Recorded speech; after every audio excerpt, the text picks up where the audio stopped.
Police বাহিনীর দুই একজনের অপকর্মের জন্য পুরো বাহিনীর সবাইকে সমালোচিত হতে হয়। তাই নিজেদের ইমেজ পরিষ্কার রাখতে হবে এবং দুর্নীতিমুক্ত থাকতে হবে।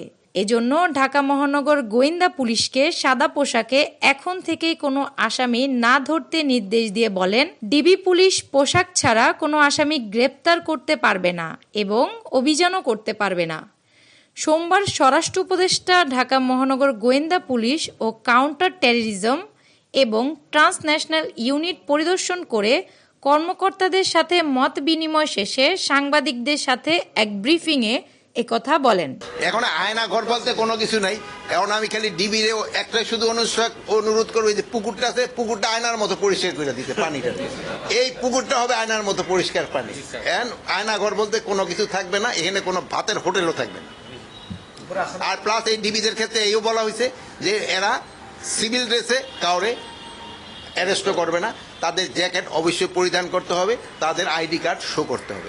তা আপনার আইনের বাইরে তারা কোনো কাজ করে, আমি বলছি যে আইনের বাইরে যদি আমিও কোনো আদেশ করি তারা যেন করে না। স্বরাষ্ট্র উপদেষ্টা আরও বলেন, বর্তমানে পুলিশের নিয়োগ, বদলি ও পদোন্নতি স্বচ্ছতার সাথে হচ্ছে। এতে তদবির ও আর্থিক সংশ্লিষ্টতার কোনো অবকাশ নেই।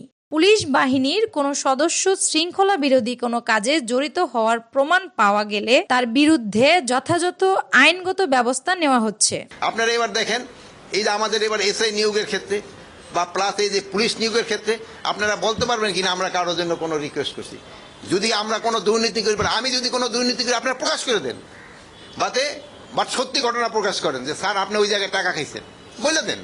আমার তো কোনো আপত্তি নেই, বলে দেন যে স্যার আপনি এখানে এই অপকর্ম করছেন, বলে দেন আপনারা। এখন যেটা করি না ওইটা দেন না, বলে মিথ্যা সংবাদ।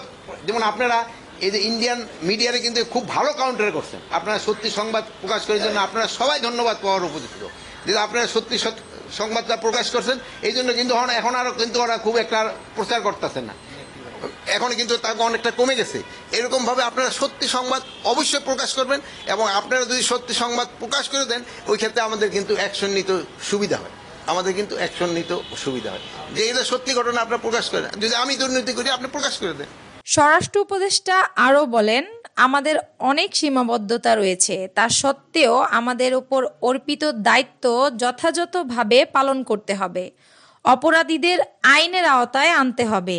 কোনো নিরপরাধ ব্যক্তি যাতে হয়রানির শিকার না হয় সে ব্যাপারে অবশ্যই সতর্ক থাকতে হবে।